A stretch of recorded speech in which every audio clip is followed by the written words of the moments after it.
Hello bachelor bros, today vegetable rice ఎలా చేసుకోవాలనేది ఈ వీడియోలో చెప్తాను. మీరు కూడా ఒకసారి ట్రై చేయండి. ఫస్ట్ ఆఫ్ ఆల్ ఆయిల్ వేసుకొని వేడి ఎక్కిన తర్వాత చెక్క, లవంగాలు, మరాఠీ మొగ్గ, యాలకలు, జీలకర్ర, ఆవాలు, బిర్యానీ ఆకు వేసి బాగా వేగనివ్వాలి. వేగిన తర్వాత ఆల్రెడీ కట్ చేసి పెట్టుకున్న పచ్చిమిర్చి, ఆనియన్స్ వేసి లైట్గా వేగిన తర్వాత కరివేపాకు, ఆనియన్స్ వేసి వేగించుకోవాలి. ఇదే ప్రాసెస్లో జింజర్ గార్లిక్ ఒక గ్లాస్లో వేసుకొని స్మాష్ చేసుకున్న పేస్ట్ను కూడా దీంట్లో వేసి బాగా వేగించుకోవాలి.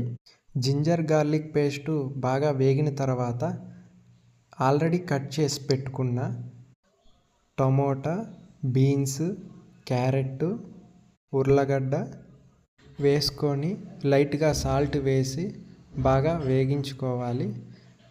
ప్లేట్ క్లోజ్ చేసి బాగా వేగిన తర్వాత వాటర్లో నానబెట్టిన మిల్ మేకర్ కూడా దీంట్లో వేసి వేగించుకోవాలి.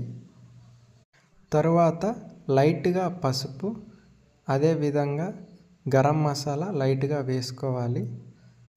కొద్దిగా ధనియాల పొడి కూడా వేసుకొని, ఎక్కువ స్పైసీ వద్దనుకుంటే గరం మసాలా వేయకపోయినా పర్వాలేదు.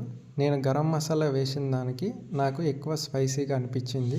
మీరు ఈ మిస్టేక్ చేయొద్దండి. ఫైనల్గా కొత్తిమీర వేసుకొని రైస్ ఎంత తీసుకుంటామో దానికి డబుల్ మోతాదులో వాటర్ పోసుకోవాలి. లైట్గా సాల్ట్ వేసుకోవాలి.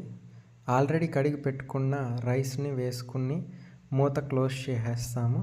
3 విజిల్స్ వచ్చేంత వరకు వెయిట్ చేయాలి. వెజిటేబుల్స్ ఉన్నాయి కాబట్టి కొద్దిగా వాటర్ అనేది ఎక్స్ట్రా వేసుకోవాలి. వెజిటేబుల్ రైస్లోకి పెరుగు పచ్చడి అనేది మంచి కాంబినేషను.